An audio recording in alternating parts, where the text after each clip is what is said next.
I don't wanna say anything, cause if I do I might say the wrong words.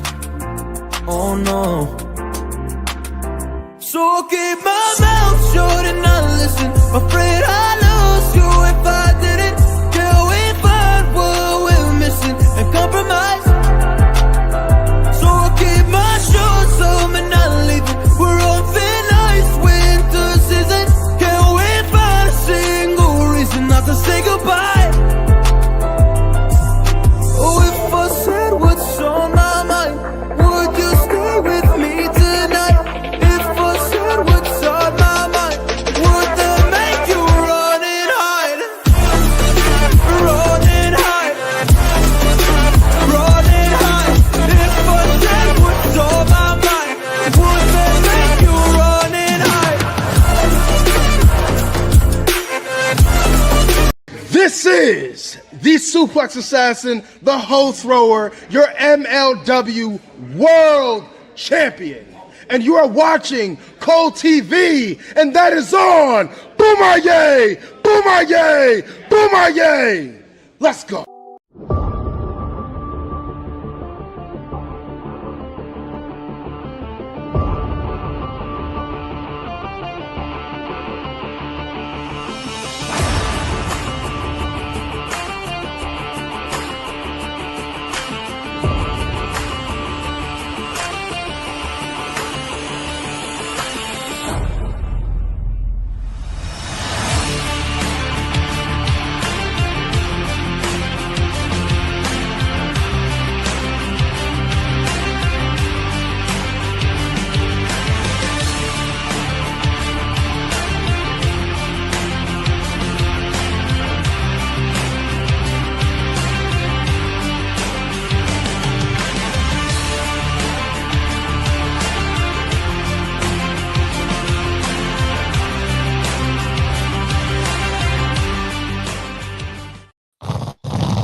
Oh, no. No offense, Russo. Please don't book it like that. Oh, God, don't make me relive WCW in 2000. Oh, God. I was having a nightmare. Oh, B-roll. We're on the air. We're live. Oh, my God. Oh, hi, Shadow. Hi, B-roll. Greetings and salutations, everybody, and welcome back to PW60. Sorry, a little tired from having a late fucking night last night, Tony Khan. Thanks a fucking lot. You know, some of us have to work and be places in the morning, but I guess you don't give a shit and you don't mind going over on pay-per-view time. But anyways, already going on a tangent. We haven't even started. I'm Xlj the Og, joined by my brother in crime. I can't even talk. Blah, blah, blah. Mr. B-roll, how you doing, buddy? Fuck. So tired. I'm sleep deprived. Yeah, I feel you there on the sleepiness. Just out here, just trying to survive the great flood waters. Oh yeah, we got that shit too. And here in Indiana, it may snow tonight. Yay! So in the past week, we've had 80 degrees, tornadoes, flooding, rain 7.5 inches, and now we may get some snow. Yep, sounds about right. All four seasons in 1 week is what we live for. But I'm gonna go completely off topic for a second because I was thinking about this. Because we have some extra time, but we got a lot to talk about. We don't have a lot of time, but this is worth noting. I think some historic news has happened in the past week in the sports world. A record that they said would probably never be broken was broken. Are you doing this on purpose? You trying to piss me off? Is that why you're saying this? No, but I do think it does deserve to be acknowledged. Go ahead, say it. Xlj Ovechkin broke the all-time goal scoring record. Yeah. against the great Wayne Gretzky. And see, I'm a Penguins guy too, so this is like a double like stab. Like Double. Gretzky was my guy, and then, I mean, kudos to Ovechkin, and I mean, phenomenal player. You can't deny that. I mean, the dude is a beast. But yeah, but this isn't a hockey show. This is a wrestling show. This is true. This is true. But I don't know what made me think of that, but Because you're sleep deprived. probably. But Yeah, we got a lot to talk about. we do. What do we say again? Clock starts now. Oh, clock starts now. That's right. Yeah. There you go. And our top story this week is AEW Dynasty lasts forever and a fucking day. I mean, hey, all kidding aside, it's kind of some mixed reviews on this show. Personally, I didn't think it was that bad, other than I just Papa Khan.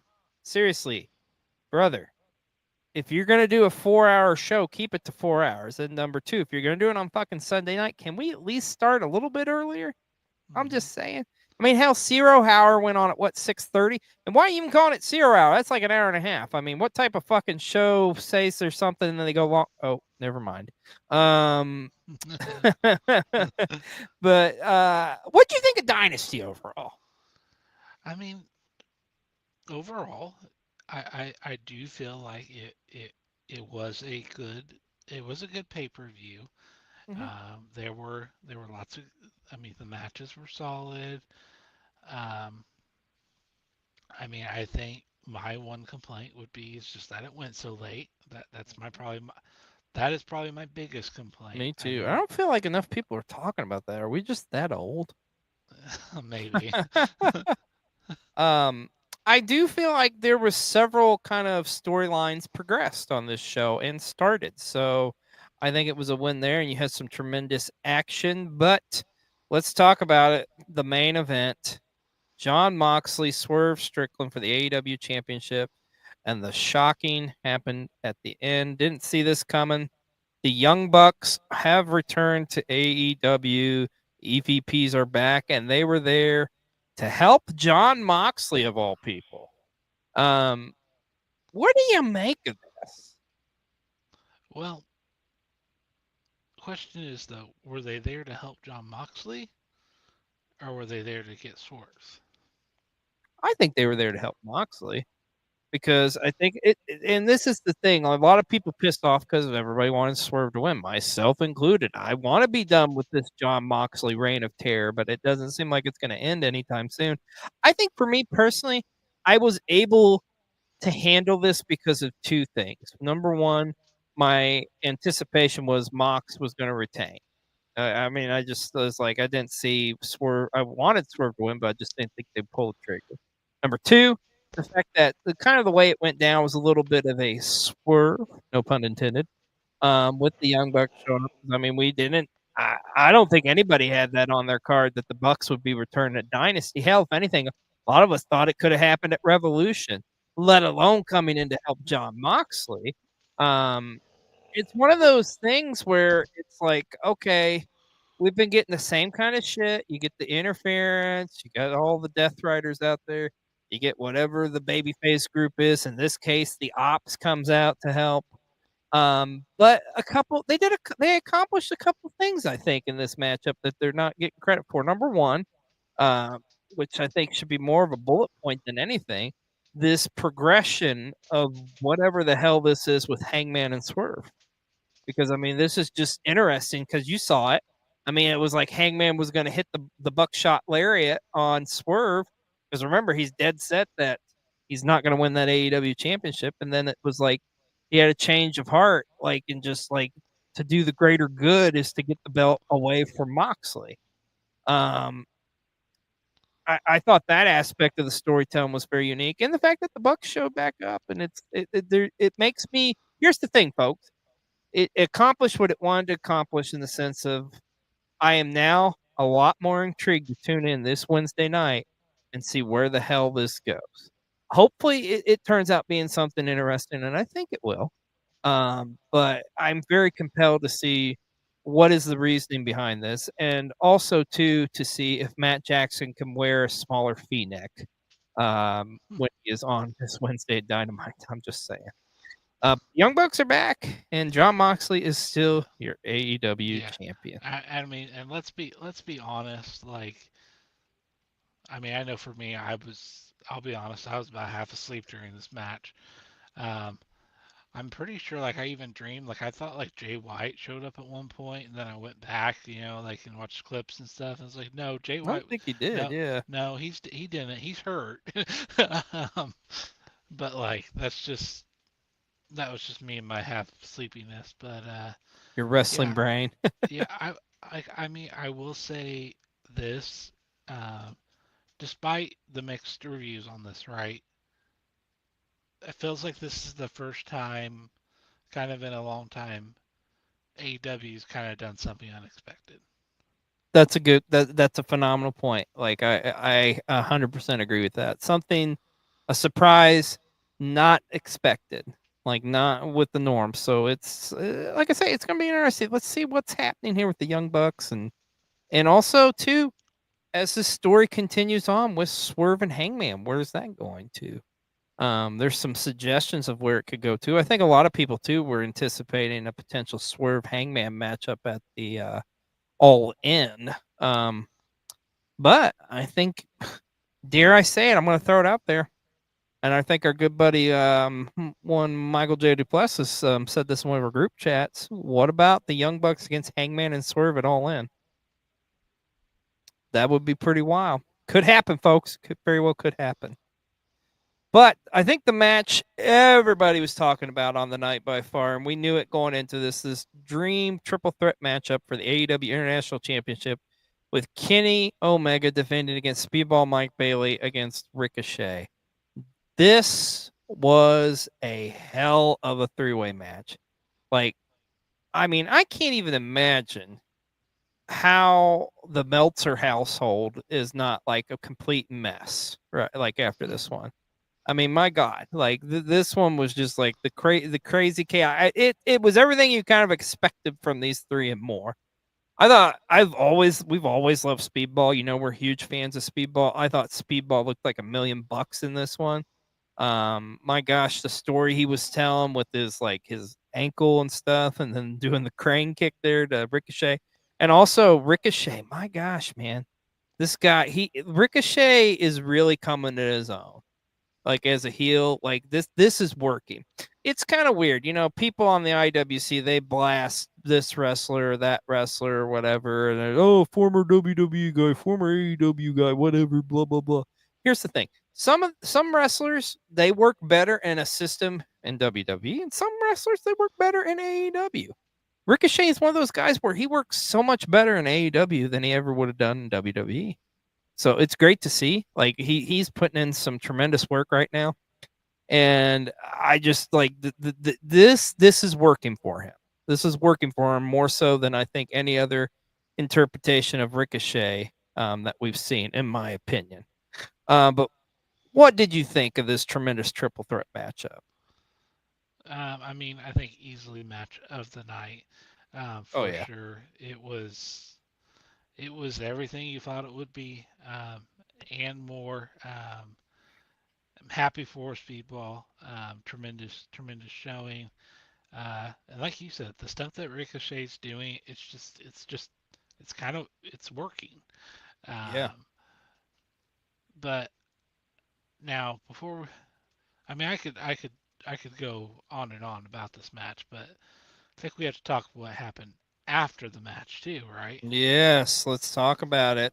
A tremendous 30-minute match, and look who comes out at the end to confront Kenny Omega, Kazuchika Okada.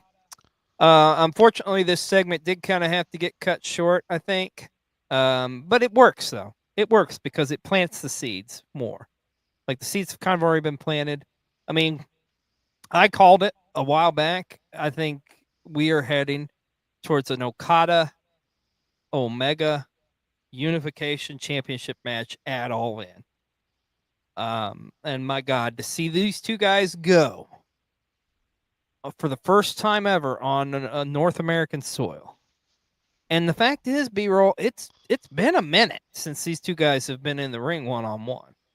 I mean, I Mm-hmm. don't. You'd have to do the math, but I think it's been, yeah, it's been over 5 years since these guys have met one on one. So this is you're looking to make a statement. You're looking to put butts in seats. You are looking to sell pay per views, whatever it may be. This is the marquee matchup you want to build a show around, and I'm telling you, um, if this in fact does go down at All In, like I personally, I can say this: I am going to do everything in my power to somehow be in Texas for this matchup because that it's just that big of a matchup. How excited are you for the thoughts of getting to see Okada and Omega one on one in AEW? Yeah, I mean, I it's hard to put into words. Uh, Let me put it this way: if you're doing this match, if you are doing this match, it has to happen at All In. Oh It yeah. should. I don't think it should happen anywhere else. I know you have Double or Nothing coming up, but no, this match has to happen at All In. If you think about it, honestly, they say everything's bigger in Texas. With with what you could think about is potentially some of the matches on the All In card. Hmm. This could be the biggest All In yet. Yeah, there's a lot of things cooking here in the next couple months for AEW. It's going to be very fascinating to see um, what road we go down for as we get closer and closer to All In. But let's talk about this one. Rated FTR challenging for the Trios Championships against the Death Riders. Great matchup, by the way. Tremendous matchup. I really enjoyed this. Just a fun tag match through and through. Of course, the Death Riders retain the Trios Championship, but that's not what everybody's talking about. And not really a big shocker at the end of the match. Looks like FTR has turned their back on Cope. At least you saw it with Dax. It kind of at first you're like, is Cash turning to? And then sure enough, boom, Shatter Machine and May beat the holy hell out of Cope. I mean, my God, the Spike Pile Driver, the Hmm. concertos, everything in between. Uh, I honestly, as much as I love Cope, I think this is definitely in the right direction. Because number one, the tag team division needs saving so bad. Number two, you get FTR who's at their best, which is working as heels. Like a heel FTR is the best. Like Hmm. babyface FTR is great too. I mean FTR is just great in general, but oh man, them as their heels, that is the piece de resistance right there. How you feel about all this? You're a big FTR guy. Yeah, What'd you think of this? and I mean I do agree. I think I'm super glad they're not splitting up, and I do think two. I think they work best as heels. Um, but I think I'm most interested for where we could be heading with this, Yeah, you had a and great suggestion. we spoke briefly on this earlier. Um, but what if the in the long run of this we get FTR versus Edge and Christian? Yeah. I mean, could you I imagine if we get a reunited Cope with Christian? Because you brought up a good point too. Because Cope's been kind of going through his own issues here with FTR and stuff, and obviously it's come to like this. But also Christian going through a lot with his family, with Nick Wayne and stuff, kind of fighting back, and they failed cash in and stuff. Like, could maybe Christian finally see the light, come around, and save his brother? And my God, could you imagine? Like that is a dream matchup anywhere, dude.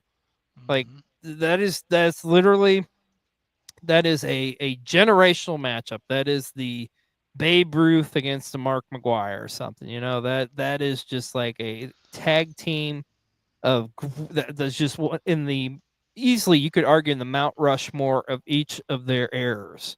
And putting them up against each other, holy shit. So if they do that, dude, oh my God, I am so there for it. That's could be another huge marquee matchup at All In.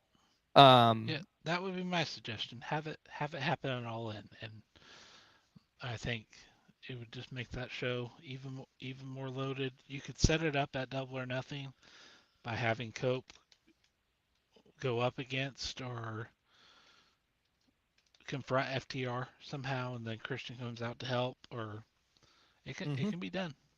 It can be done indeed. So, but it's hopefully we'll get to see like the fallout of that pretty soon, and then and hopefully we get to see Cope come back in that time frame. But time will tell.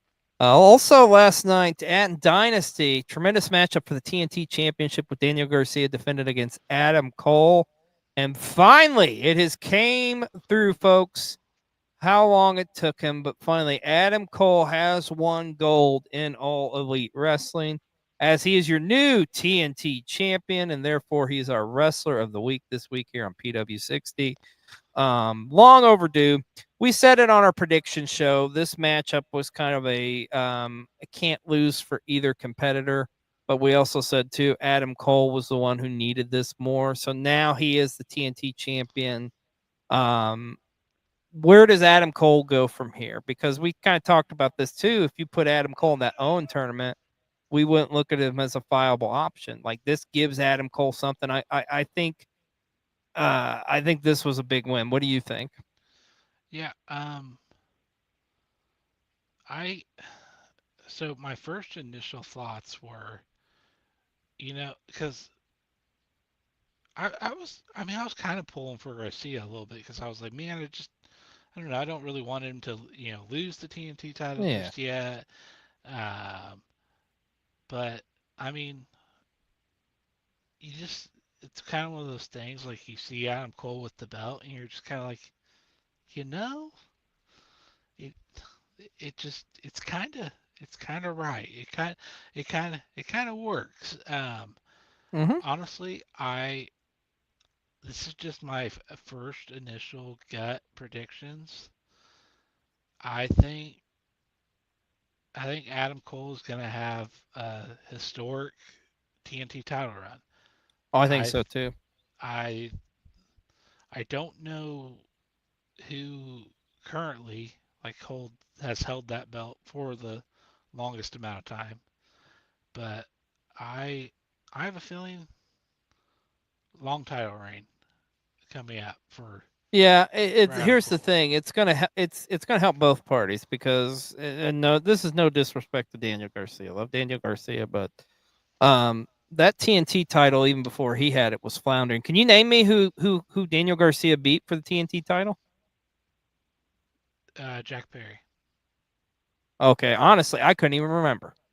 I had to Like, think about it yeah, I though. couldn't even remember. Like, it's literally been like the last time there was a really true relevant TNT champion that did something with it. Because I think really that originally the TNT title was kind of like the secondary title to the AEW title. It was kind of like the top of the mid card, if you will, or something. Kind of the equivalent to many years ago what was the Intercontinental Championship in the WWE. Hmm. But I feel like the international title's really kind of taken over as that top tier secondary championship. Hmm. And this TNT title's really just put on the back burner. So hopefully Adam Cole can raise it to new heights and new levels. And like I say, I think it's going to help elevate him too as well. It's a win-win for both. Not sure where Daniel Garcia goes from here, but I mean, he's a talented enough dude. I'm sure he's going to be in the mix somewhere.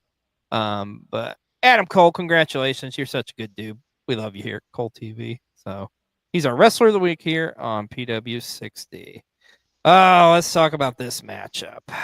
Bandito and Chris Jericho for the Ring of Honor World Championship.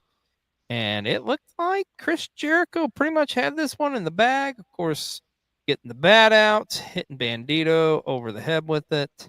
But thankfully, Bandito's family was there to point out that the bat was used, and the match was restarted. And Bandito defeats Chris Jericho, keeps his mask, and is your new Ring of Honor World Champion. Thank God, Learning Tree Chris Jericho, the new Ave, no longer the champion.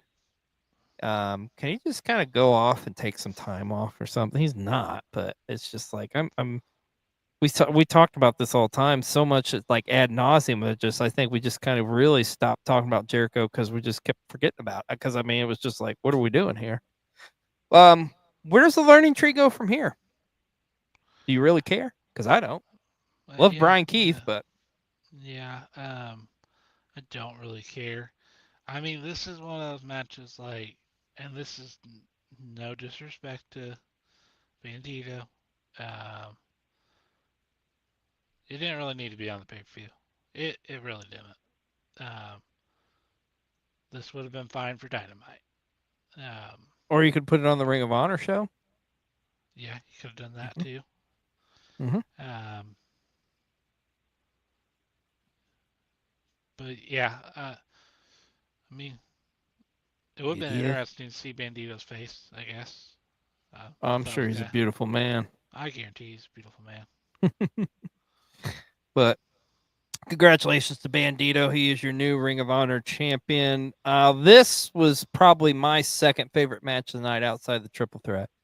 Megan Bayne challenging Toni Storm for the AEW Women's Championship. Once again, Toni Storm does it again. She retains.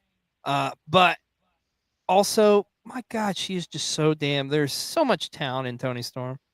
Like this match was so well put together. It was a classic scenario where yes, Tony went over, but I think Megan got over just with how much of a badass she is.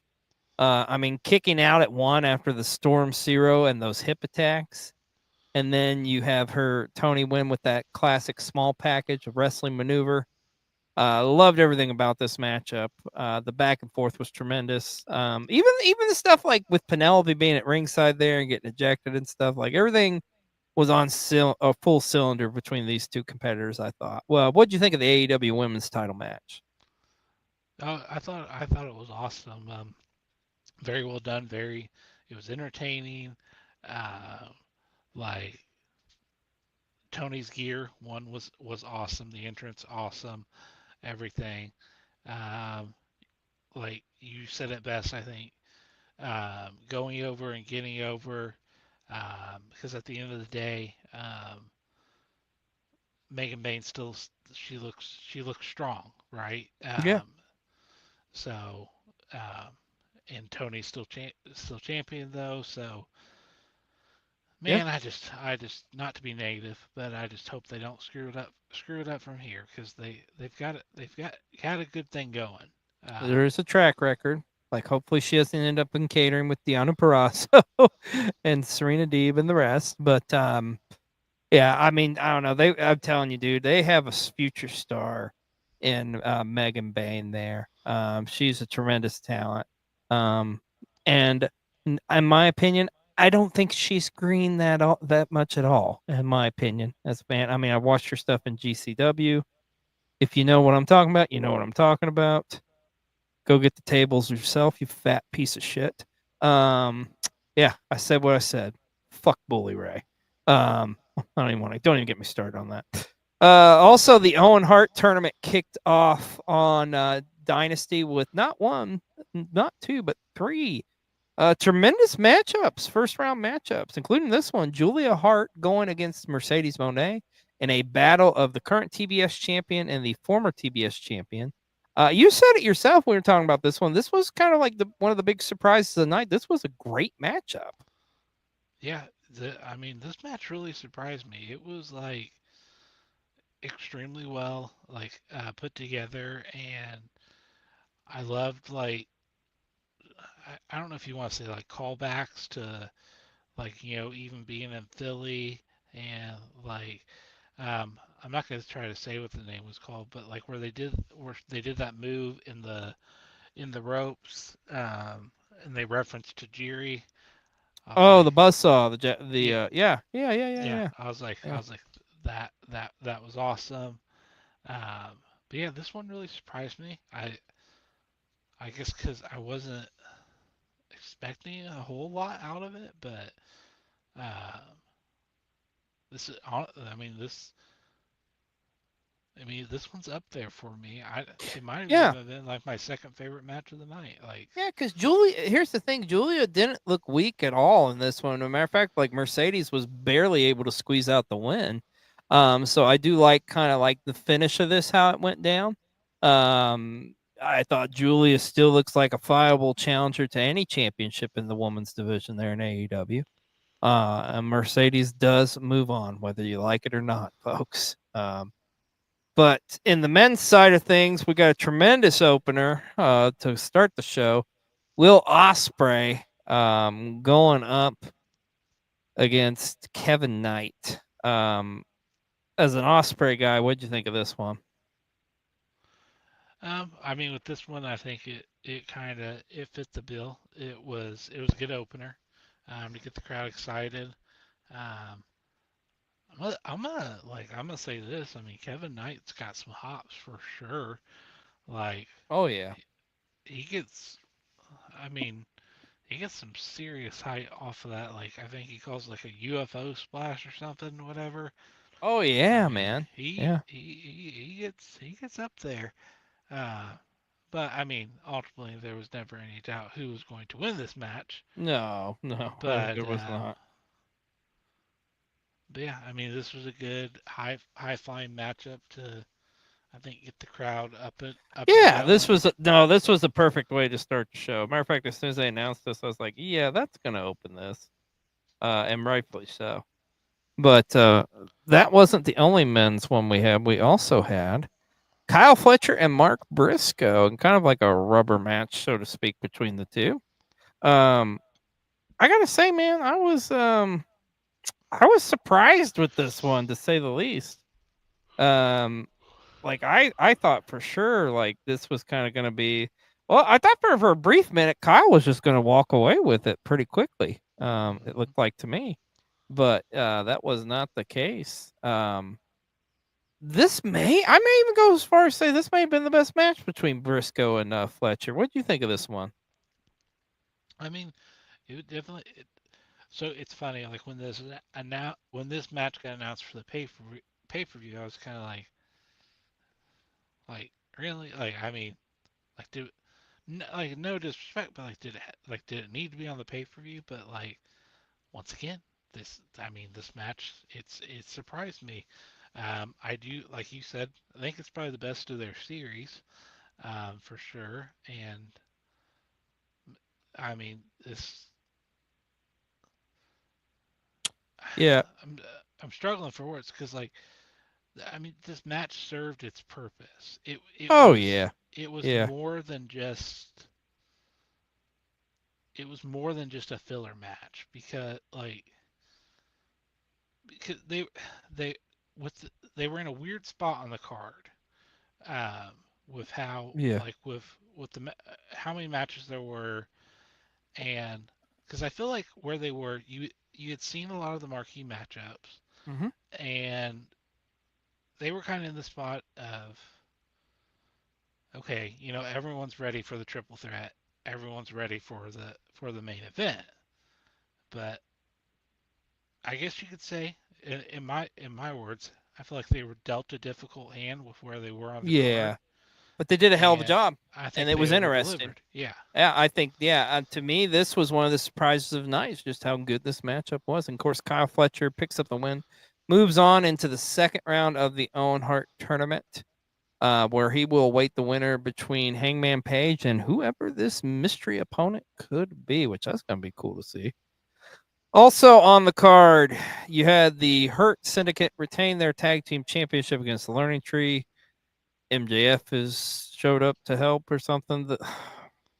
I'm sorry, but this isn't working either. Like, what the fuck? Can you? It blows my mind. Like, it blew my mind with Adam Cole, and it's blowing my mind now with MJF. Is how like they can't find anything for him. Like they did the Adam Cole or the Adam Page thing. That was cool. Um, but now it's like he's with the Hurt Sand again. Like, what the fuck are we doing? Like, I don't get it, B roll. You make sense of this? 'Cause I sure as hell can't. Well, Exactly.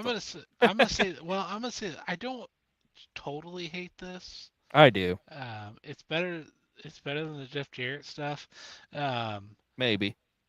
I'll tell you what and I think I texted you this during, like, they totally screwed up the camera shot of Oh it. yeah, you didn't even know he was fucking there until like Excalibur and them pointed it out. Like Yeah, I don't understand MJF. Like, why is he going after like approval with the fucking hurt? I don't get it. I don't get it. well, ultimately, I think, and the seeds have already been planted. I think we're somehow, some way, and this, well, this is going to make me sad because I feel like part of what we're leading to eventually is, for some reason, they want to get to Bobby versus MJF, and I I could care less about that, but In the I immortal words of Tony Schiavone, yeah, that'll put butts in seats. Like, I am not. I could give two fucks about that. Like, yeah, nah. I just, because I'm not a big Bobby Lashley fan for whatever reason. Just he just hasn't ever He made only me works for want. me like against certain talent, certain wrestlers, and Yeah, MJF is not one of those. I'm sorry. So, I but I love don't. what's going on with Shelton, though. I will say that that's great seeing Shelton with gold and just doing his thing. Yeah, That man is ageless, but and maybe I just I don't know. enjoy the. I do find MJF and MVP together entertaining. Yeah, yeah, I could get that. Well, let's also talk about the 0 hour pre-show, which you had kicked it off with a tremendous trios match there with your boys Top Flight teaming up with Nick Wayne, or no, I'm sorry, AR Fox to go up Fox, yeah, against Crew and Nick Wayne. yeah, Nick or AR Fox getting a tremendous ovation at the end of this matchup. Man, he looked fucking awesome.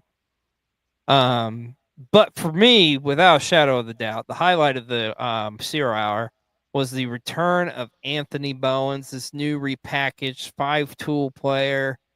He looked so fucking good, dude. I love the music, the entrance, everything about him. Um, but it's just crazy to think where we were a couple years ago. We were there in Chicago when the Acclaimed at the height of their popularity took off, and now look at them. yeah, But good for Bowens though, man. I mean, I think this is gonna be a fun singles run for him. I hope it ends up with some goal around his ways because he's a tremendous talent. But like I say, I love the repackaging of Anthony Bowens. What did you think of Bowens showing up as the mystery opponent? Oh, I thought it was absolutely dope. And I may be in the minority here. I actually like what Max Caster's been doing. Uh, I like the open challenge. I like the certificate or whatever, best Yeah. wrestler alive. I mean, Yeah. uh, No, I think it's people loved him as the rapper, but this gimmick is also it's here's the thing. What's his goal he's trying to accomplish here? He wants you to hate him. He wants you to boo him.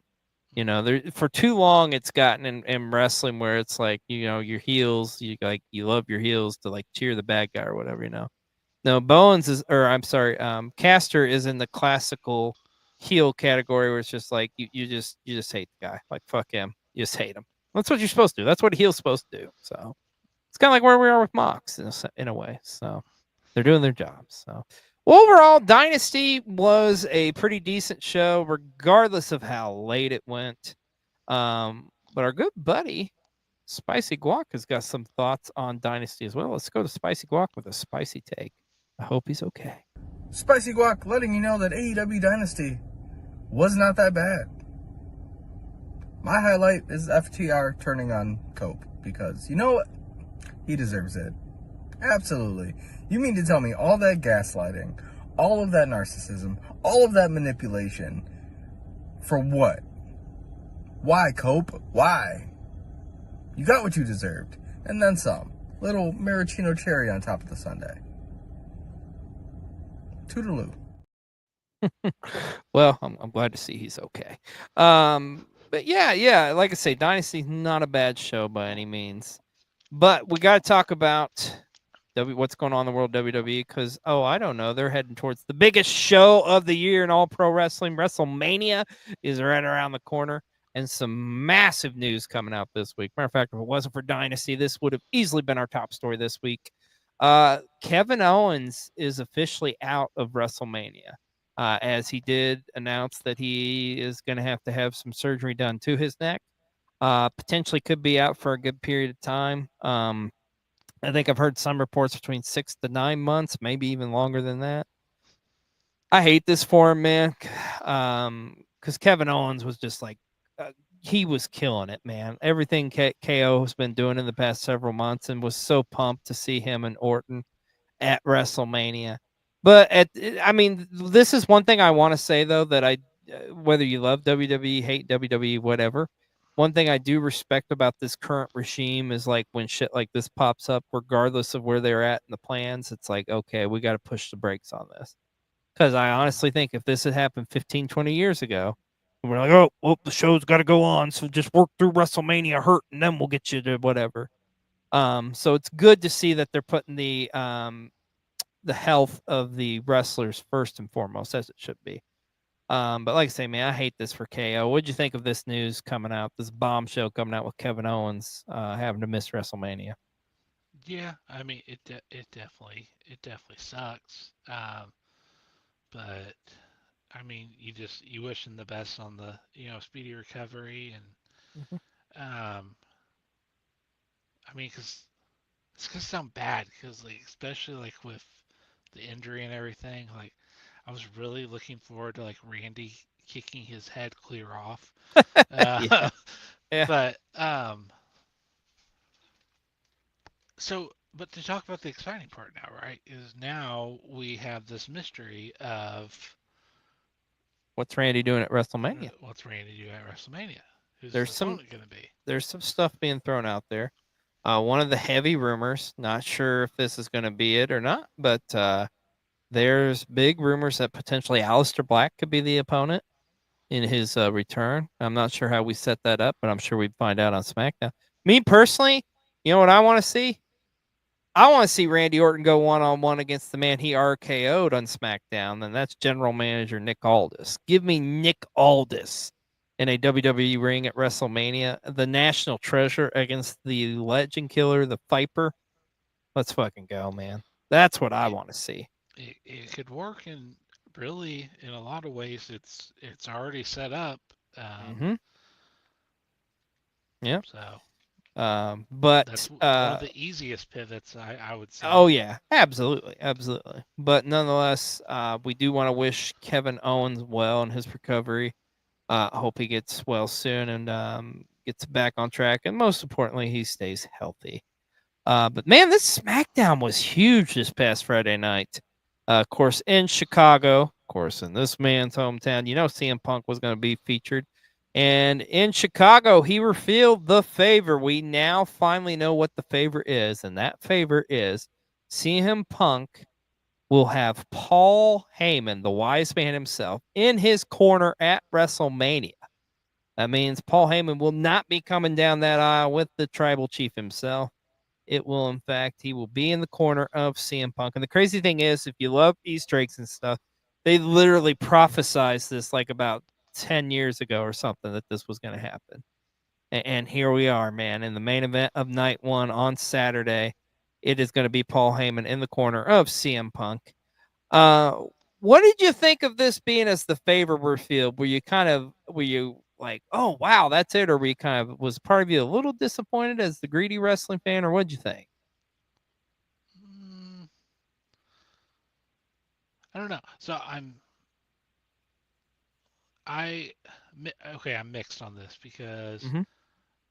I like the mystery of what the favor was going to be, right? If that makes Right. sense. So I liked like going into this week it hadn't been revealed. Um, but the thing I love about this story is like an onion. It's Mm-hmm. got It's got layers. layers to it. Oh yeah. So I don't hate it. It's I think it adds to the buildup of like Roman's not gonna have his wise man and um, I mean it even goes back to like we're talking about the 10 years of Punk and Heyman, Mm-hmm. but like I saw something about you even go back to what to what Cody told Roman after he lost his title. Like Oh yeah. like verbatim, Jay's gonna leave you. Like like like you're gonna be left alone. Yeah. And here we are. Here we are, man. Could potentially be happening. It's like CM Punk's biggest match of his career is going to be taking place here in a mere less than 2 weeks in beautiful Las Vegas, Nevada. And also too, kudos to Seth Rollins in this segment as well. Just him like kind of playing in like, his piece of the pie or the story is very fascinating as well because he's frustrated with Roman because of like he let this happen, right? Hmm. Because he let him in at war games, he let him in have this favor and stuff. And also at the same time too, it's like a double-edged sword because like, well, pretty much Seth created Roman, right? In a way, when you think about it. And then you flip that and the fact that like Punk is the guy who brought these guys into the main roster first. It's a very fascinating triple threat. And it's definitely It has worthy. layers. Yeah, it has layers, as you say it. It's definitely worthy of a WrestleMania main event, that's for sure. Also on Friday Night SmackDown, we got the WWE debut of one Ray Phoenix. Uh, Very smart by them having him go up against Nathan Frazier, I thought, from Praxium. I thought that was a great idea because it really kind of showcased what Ray Phoenix is all about. A tremendous debut. What did you think of Ray Phoenix's debut on SmackDown? Yeah, I'm gonna echo your sentiments. Excellent choice of a dance partner, if you will, because this match it really was it was a showcase. Oh, yeah. It was like, hey, if you don't know who Ray Phoenix is, You're about to find out. This is what Ray Phoenix is, and this is what he can do. Yeah. Uh, so um, I know I saw a lot of like complaining online of like, oh, copy paste with his logo and everything. I mean, at the end of the day, though, like they are brothers. Um, that's gonna make good marketing Yeah. down the road, like because I mean, eventually the Lucha Brothers are getting together, Yeah. like No doubt about so. it. So just enjoy it. Just enjoy it. But tremendous debut for Ray Phoenix, and it's going to be interesting to see where he goes from here. Oh boy, we got to talk about this one. This was a very hot topic this week in the world of wrestling. This promo battle, if you want to call it that, between Charlotte Flair and Tiffany Stratton going into their women's championship matchup at WrestleMania. Um, a lot of people feeling indifferent about this one, B-roll. A lot of people kind of thinks it went a little too far. Of course, a lot it has went into detail that this segment did go off script, not as planned. It was weird seeing Charlotte as flustered as she was. Um, but there's that question. Okay, was this really maybe planned, or was this like truly like is this Tiffy like taking these deep shots? Like, and that's the fascinating thing about this is we don't know. We don't know, but whether you agree or disagree with what Tiffany said, uh, I hate to say it, but it does make this match more compelling. I'm more intrigued to see this matchup than I was before. I hate to say that, but and like, if Charlotte's going through stuff, um she did that interview recently talking about like her getting divorced from Andrade and stuff, and then if she's going through emotions like that and trying to tap into it for storyline purposes, um, that's bold of her because being somebody who I haven't been divorced 3 times, but I have been divorced once, and once is just enough, let me tell you. So it's it's very interesting to see like what is going to be the fallout of this. Do you think, in your opinion, do you think it went too far with Tiffy's comments? I'm gonna say this. I think this has probably been the best part of their feud so far. Yeah, I hate to say it, Um, but um, whether it went off script or not, or too far, um, kind of feel like it was needed. We needed some realism in this feud. Um, It needed a shot in the arm, that's for sure. like it did need a shot in the arm, and um, the Tiffany Stratton, she needed to look come out looking strong in the word battle for once. Yeah, because And it kind of like in the stuff that they've done before, it's just like Charlotte, it's just been the same stuff Charlotte said over and over again. Just Tiffany looked like shit. So I think regardless of if it's tapping into real life or something, they needed to do something. I just hope, you don't wish ill will on anybody, you know what I mean? So if Charlotte's really mental health is a serious issue, and if she's really going through it, I just hope like she will, she's going to be okay coming out of this. Like maybe this is taking chicken shit and turning into chicken salad. We don't know, but at the end of the day, it does compel us and it does make us more intrigued to see this encounter at WrestleMania. Let's talk about the rest of Friday Night SmackDown because, like I said, it was a loaded show. Of course, we have new number one contenders for the tag team championships as the Motor City Machine Guns did defeat DIY to become those number one contenders. They will challenge for those tag titles. I think it's this week on SmackDown, I want to say. Also, we had that tremendous last man standing match between Jacob Fatu and Braun Strowman to determine a new U.S. title contender. And Jacob Fatu is the winner, and he will now challenge LA Knight for that United States Championship at WrestleMania. It is official. Gotta be honest, I didn't see that one coming for WrestleMania, but hey, man, that's I'm excited just to get Jacob Fatu at WrestleMania, let alone for a championship.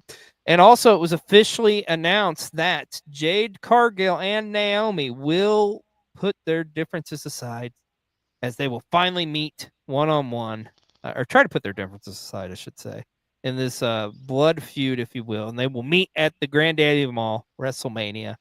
I'm excited for that one, too. Also, too, a lot of people talking about this. I'd have to look at the history, but it's mind-boggling to think, but this is the first women's matchup at WrestleMania that's like a one-on-one matchup with like no title or nothing behind it. Just like a straight up one-on-one matchup. It's crazy to think that's the case, but really? but yeah, but here we are, my friend. Here we are.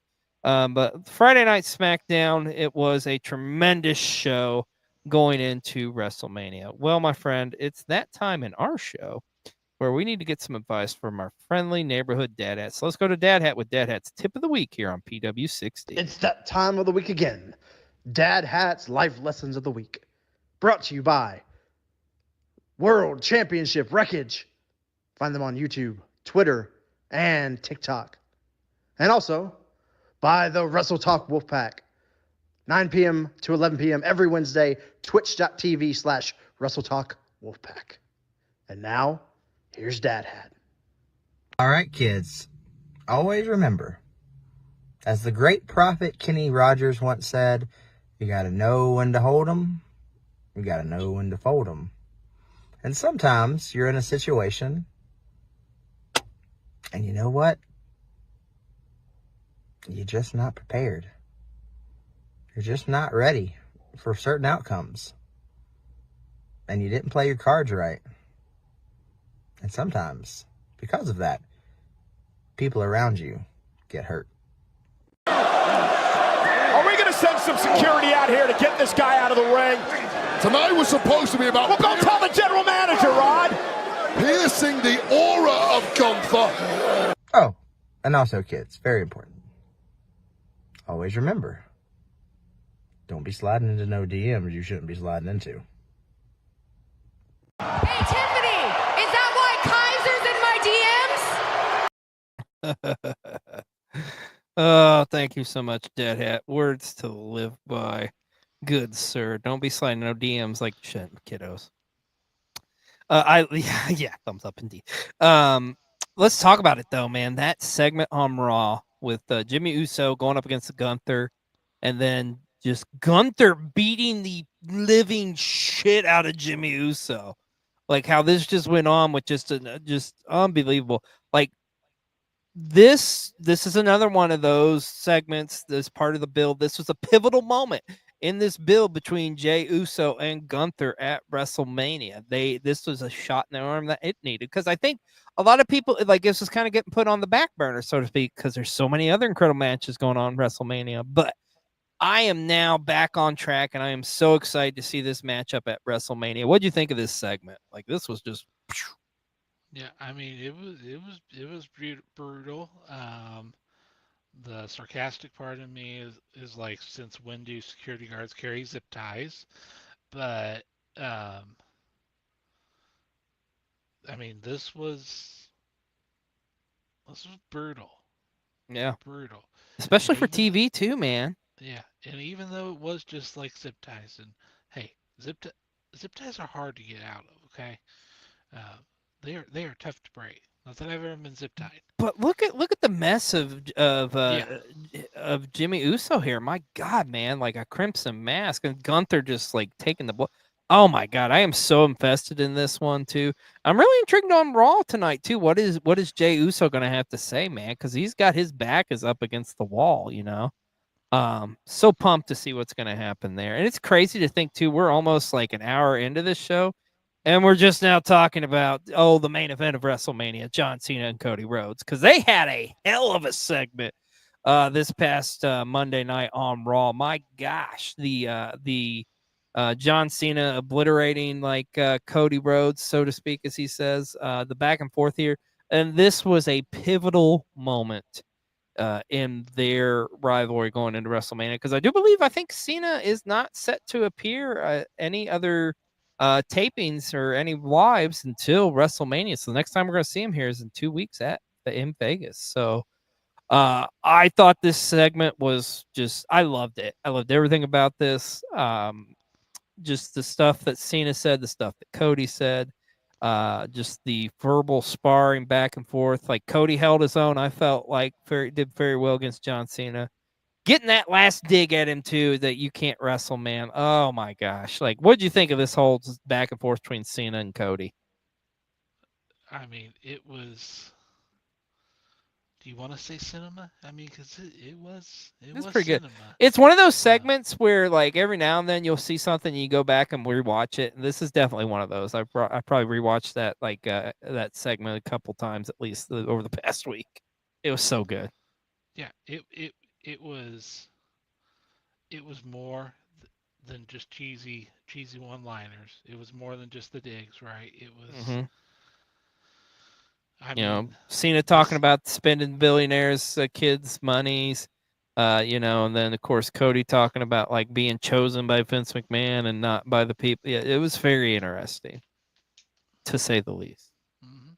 But man, oh man, Cody Rhodes, John Cena is truly worthy of it being one of those great WrestleMania main events that you talk about years to come. So, cannot wait to see what's going to happen in Well, Vegas.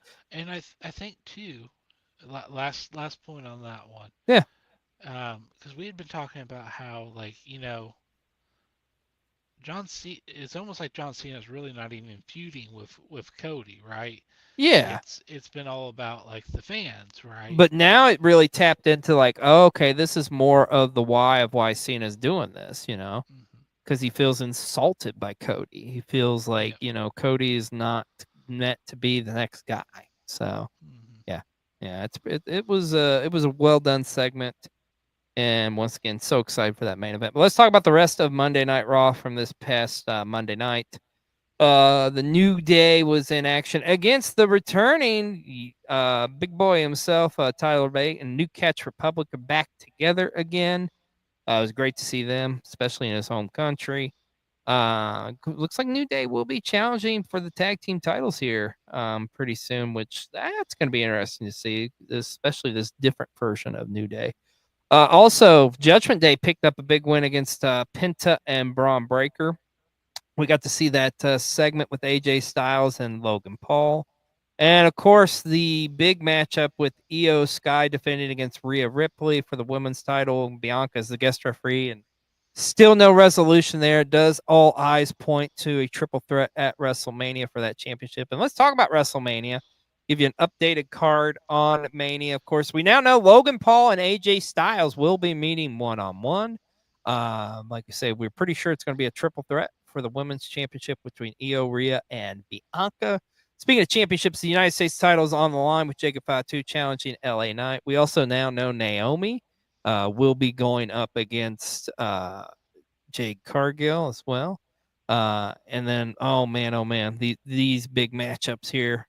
Cody Rhodes, John Cena, of course, the main event, night 2. Night 1, we know is going to be Roman, CM Punk, and Seth. This women's title match with Tiffany Stratton, Charlotte Flair. Of course, the world title, Gunther and Jey Uso. And there's probably going to be a couple more added here, but WrestleMania is looking like the showcase of immortals that it always is. WrestleMania week. But you know what, B-roll, the thing of it is there's so much going on in Vegas. WrestleMania week has just taken on its own, and I'm so excited because I'm going to be there. I'm so excited to be a part of the collective and everything else that's going on, but there's just so much more beyond WrestleMania and the collective. And our good close friend Sienna actually has got a rundown of all the stuff you can do in Vegas this upcoming couple weeks here. So let's go to Sienna with this very special report. WrestleMania 41 is approaching. That's going to be taking place in Las Vegas, Nevada. And y'all know that there's going to be so many events going on within that whole week. And I know that for some of y'all that's going to be attending this whole WrestleMania experience, but won't be able to see WrestleMania Night 1 and 2 live because of how expensive the price is.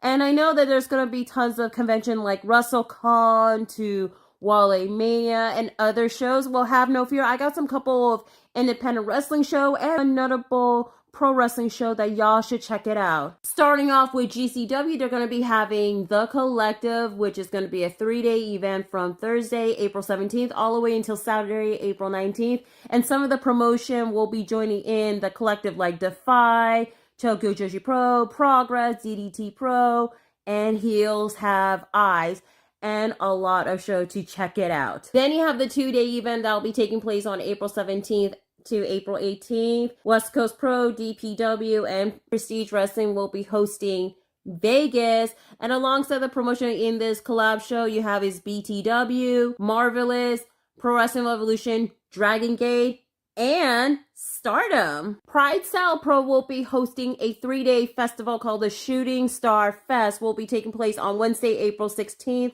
all the way to Friday, April 18th. And joining the festival, Pride Style Pro, New Texas Pro, Dusk Pro, WrestleCore, BZW, NTLL, Oasis Pro, and other wrestling companies that's going to be joining the festival. World's Greatest Wrestling will be having their 3-day show starting off on April 16th, WGW versus Big Valley Wrestling, their April 17th show, and on April 18th, they'll be part of the Versus Pro show Bet, which Versus Pro is going to be hosting the event on April 18th, of course.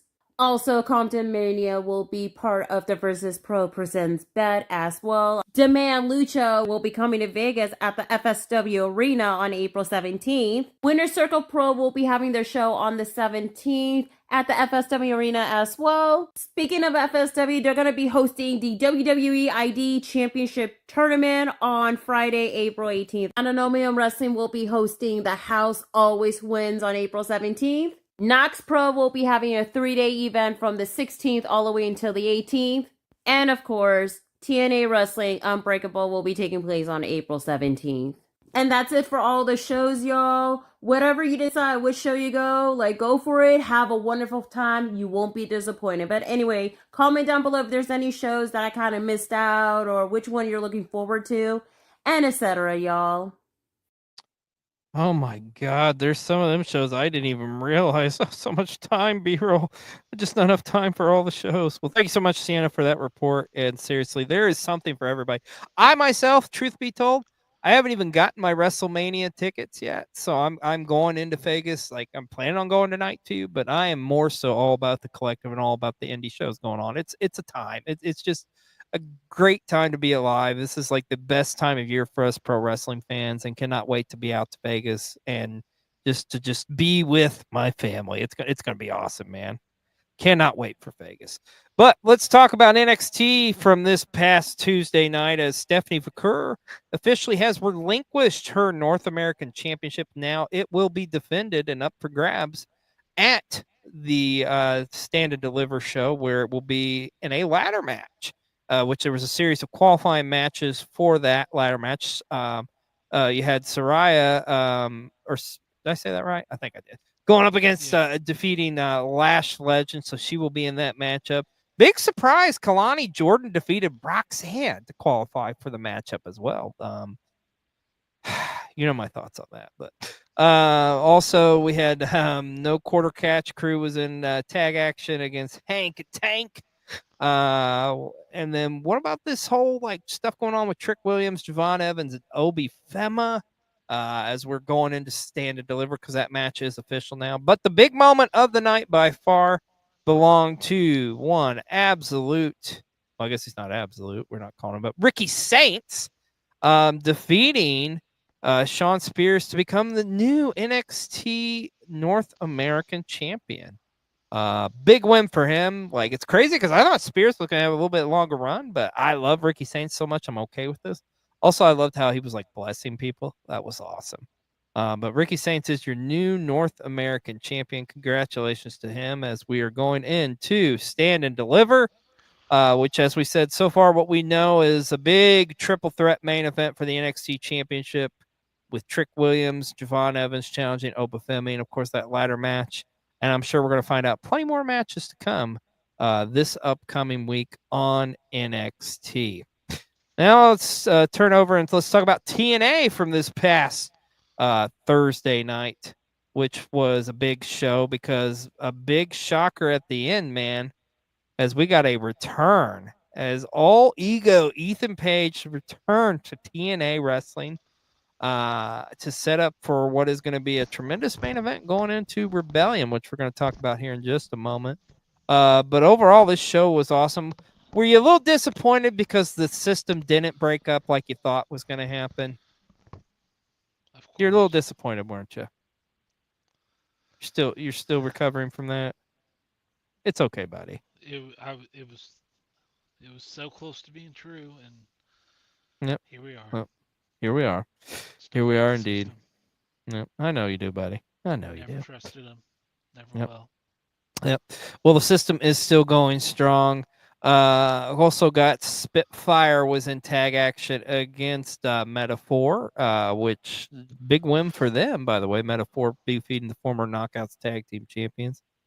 But the big notes coming out of this show was, other than All Ego being there, also we do know that the digital championship is no more.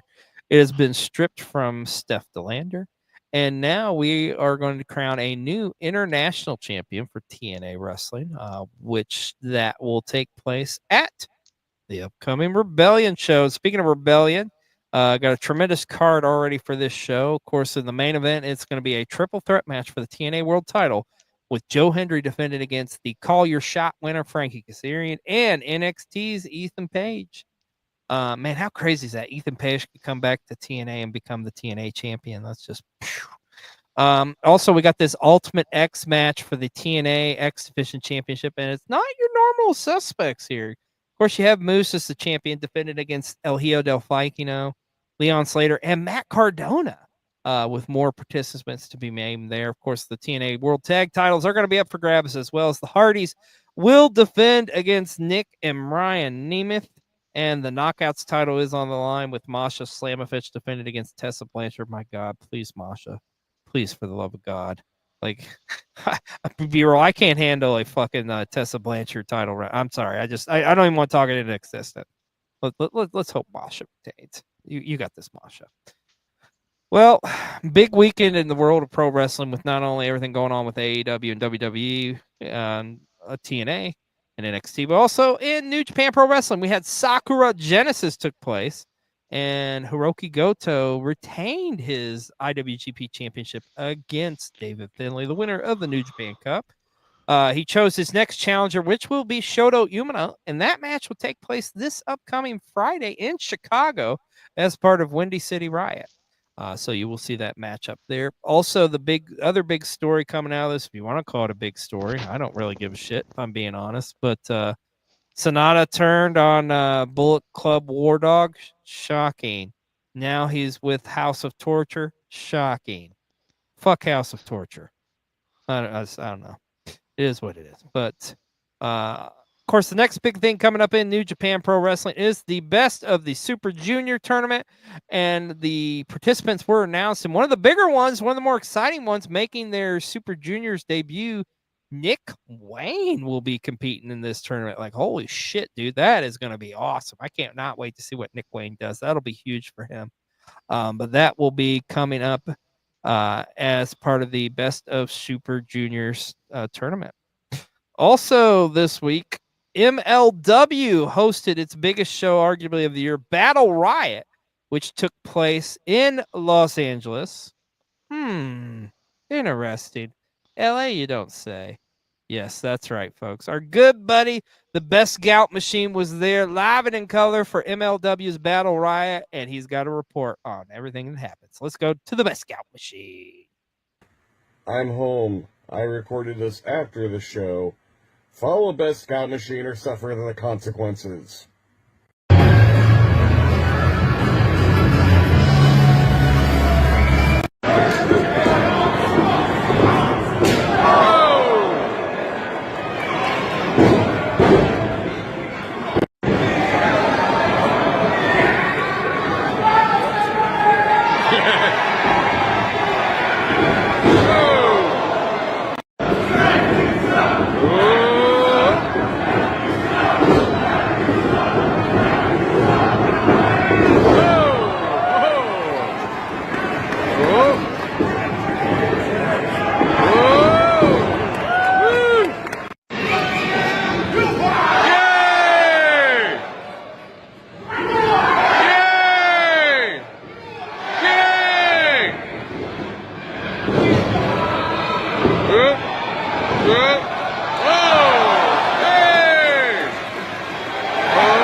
gender anymore.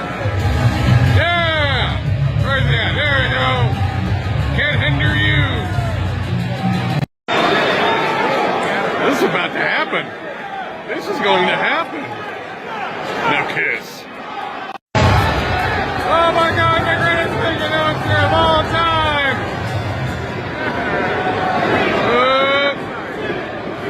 See.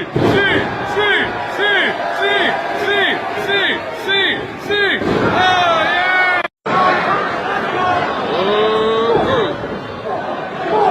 Bionic elbow.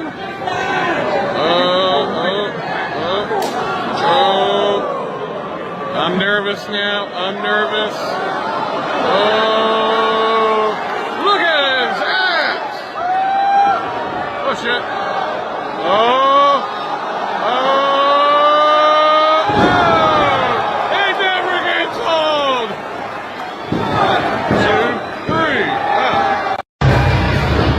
Oh, Matthew Justice here. It's not a ladder match. It's not a ladder match, Matthew. Matthew, it's not a ladder match. Oh shit. Red.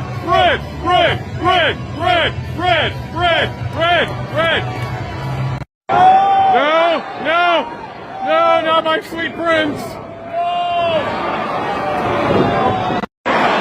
Paul Walter Helzer.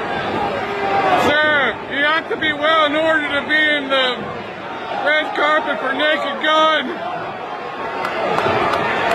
Coming soon to theaters. Wait a second, is that Elon Musk? Damn it, it's Elon Musk. Kushida, you're in the danger zone. No! Damn you, Jack in the Box. Guys, I've seen this porno. Guys, I've seen this porno. RVD!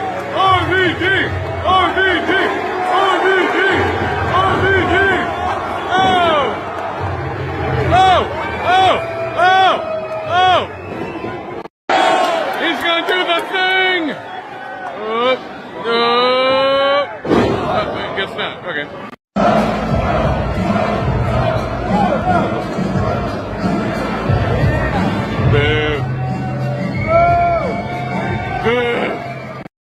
Spicy Guac, back on foot again, but this time with a revelation. There is, in fact, a power purple situation that could be in the works, because Charlotte Flair and Tiffy Time with Ludwig Kaiser could definitely, and I mean definitely, take the NXT Tag Team division by storm. I'm just saying.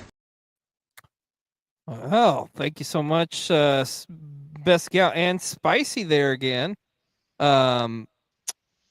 I was wondering, like, if he made it out of his car. So, looks like Spicy is back on foot. Hopefully, he gets some, gets out of his predicament. We've sent AAA, so we had a double dip of the spicy. Double dip of the spicy guac this week. So, well, briefly, because we got so much more show to go here, and we are running out of time. We're going to talk about Dynamite from this past Wednesday night. I mean, of course, this is the go home show for Dynasty. The big thing coming out of this was that mixed tag with Willow Nightingale and Swerve going up against Marina Shafir and Moxley, and just Moxley hitting that fucking double arm DDT on Will. Man, it looks sick, dude. But be interesting to see like how she's doing, where we're gonna go with that storyline as well. Collision from this past Saturday was a great show. Honestly, I really enjoyed it. I love the Harley Cameron teaming up with Mercedes to go against Julia and Athena. A great tease for what it was to come or is to come later on this Owen Hart tournament. Got to see Kyle Fletcher was in action against and Tomohiro Ishii. That's good shit right there, pal. But AEW had a pretty solid week, regardless of what you thought about Dynasty from this past week. And speaking of AEW, got a series of injuries going on right now. We've got Big Booty Judy over here that is out with an injury, as well as Orange Cassidy and Jay White. All those got Mark Davis, of course, I'm talking about. I can't get past that ass, dude. But anyways, they are out with injury. We wish them well. Hope to get to see them back in the ring soon enough. His name is Big Booty Judy. Big Booty Judy, baby. But it's exciting on the end of the split side. I think that it looks like we got a couple of returns coming into the WWE, as we could see both JD McDonough and Kairi Sane making their returns back from injury on the main roster. So that'll be great. Hopefully they get to get back in the ring and mix it up here. This was also interesting too. John Cena earlier this week in an interview announced that he had a little bit of a skin cancer issue, as he had a couple of spots removed, which he says they are visible, but nonetheless he is in great health and doing well. So glad to hear he's okay. But yeah, man, kids, put your sunscreen on. That's no joke. Even if you can't be seen, you still need to make sure you're wearing your sunscreen. I'm just saying. Your boy Pat McAfee's in trouble. Facing a lawsuit over some remarks he made on his show about, I believe it was a Stanford student or something. We're not going to really talk a whole lot about that. I mean, it's something. I don't know. I'm going to be honest. I know you like Pat. I know you like him from this Colts days. I'm not like, he does great with commentary, but Pat McAfee outside of wrestling, I'm not a big fan of. I'm just saying, I said what I said. But yeah, he's in some deep doo-doo, so along with ESPN. So sometimes you just need to shut the fuck up. I'm just saying. And speaking of that, what about this one? You got Booker T and Swerve Strickland are at each other's throats pretty much, man. Like Swerve saying some things that upset Booker T. I thought Booker T kind of handed this pretty well, kind of just stating some facts and stuff. And then Swerve's response was, "Oh yeah, fuck Booker T," as he said at the end of Dynasty last night as they went off the air.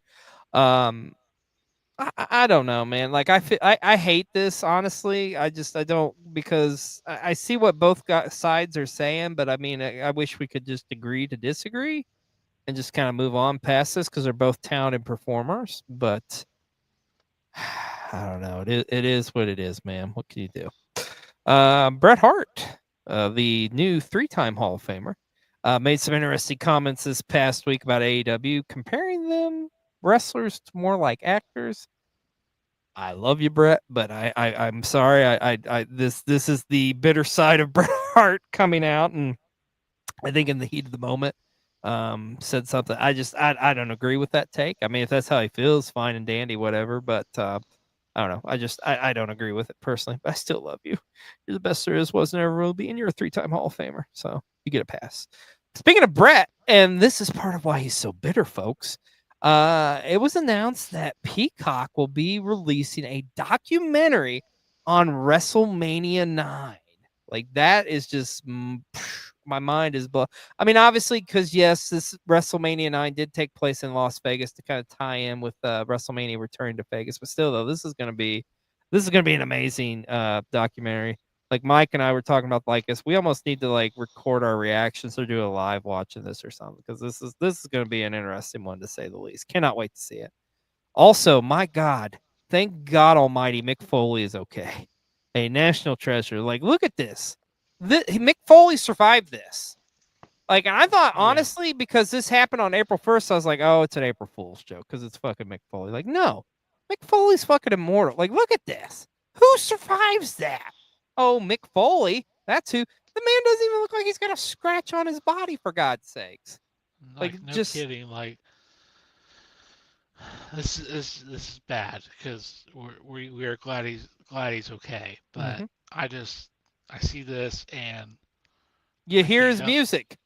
Yeah, and I hear the car crash and I hear JR, back on. He's back off. Back off. Yeah, it's just, thank God Mick Foley's okay. But it's just like, what a testament to that man, and it's just amazing that Mick Foley is still with us. Thank God for that, because I don't want to imagine a world without him. But Mick Foley surviving this horrendous car crash on April Fool's Day, of all things, that is just the most random thing. Not as random as this, though. Let's go to Brian with Brian's Random Moment of the Week here on PW60. Oh, scary. Adjust the hat. Yeah, the hat's back this week. Woohoo! All right, time for the Random Moment of the Week. with Brian's House of Random. Yes, I always get it in your brain, embedded in your brain, tattooed on your skin. Well, no, you don't have to do that. Okay, so talking about our What If series and WrestleMania coming up very, very soon. We are almost there, a couple of weeks away. And so over the last couple of weeks leading up to that, looking at our What If series, WrestleMania edition. And I know we talked about some more recent events over the last few years, and I want to go back a little bit further in time and talk about The Undertaker. Oh, roll the eyes in the back of the head, rest in peace. I don't see how he done it for so long. So, obviously we know that he had the streak, the WrestleMania streak, and of course was broken by Brock Lesnar at WrestleMania 30. Now, many wrestling pundits and creators and fans have thought, you know, well, he shouldn't have lost to Lesnar, maybe somebody else. So that's a two-part question for today. What if The Undertaker never lost at WrestleMania? Let's say he beat Lesnar at 30, still beat Wyatt at 31, continued on and on and on until his retirement, basically, match. But he beat Roman Reigns at WrestleMania 33, and then let's say he ended the streak undefeated.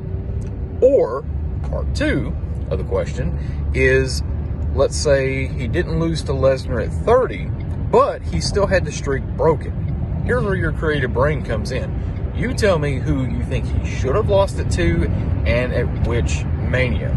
Possibly, and this could be where your creativity really comes in. It could be, should you have had him lose to CM Punk at WrestleMania 29, Triple H the year before, one of the matches with Shawn Michaels before that, something way earlier in the streak, a match that didn't even happen. Let's say he continued to WrestleMania 35 and against some opponent, fill in the blank.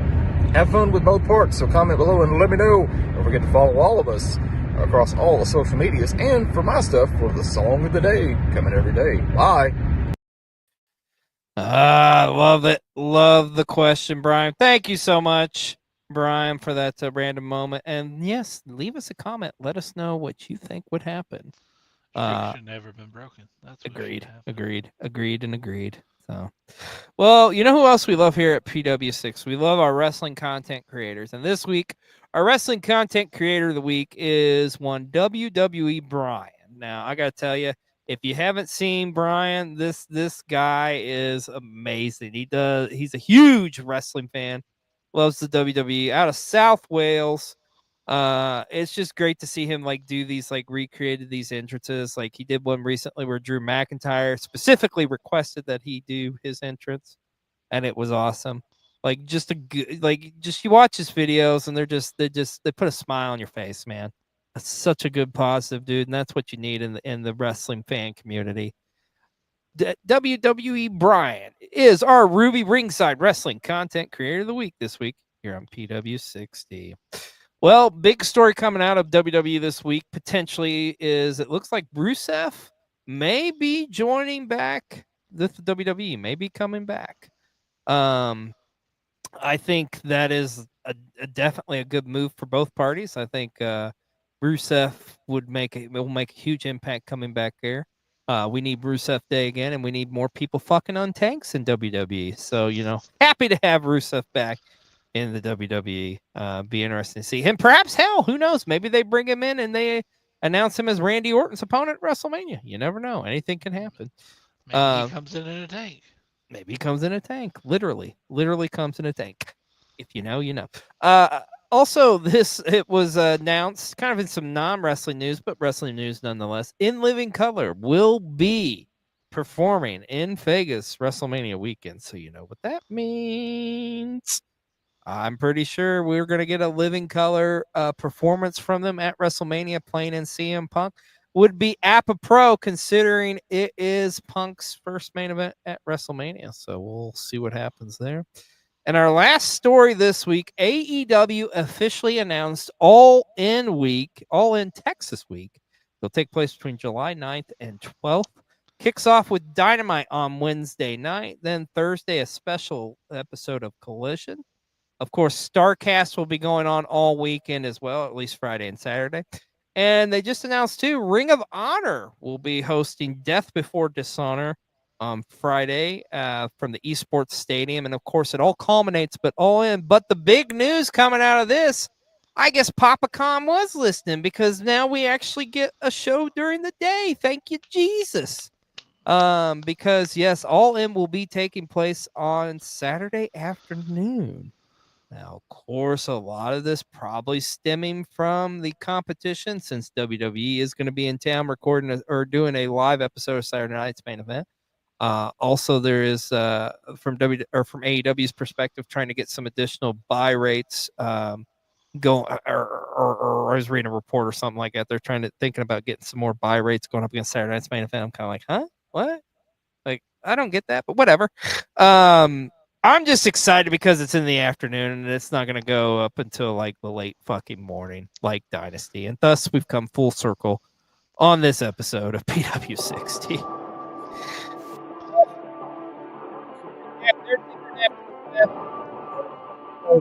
And as we are on the road to WrestleMania and things are cooking in AEW, so cannot wait to see what happens there. Also find out what's going to happen at Stand and Deliver this week as well. It's going to be an awesome time. And like we said before, it's the best time to be alive as a pro wrestling fan is WrestleMania season. That's going to wrap it up for this episode of PW60. I'm Xlj the Og. This is Mr. B-Roll. We'll see you next week on another episode of Pro Wrestling 60. Everybody have a great week. Bye.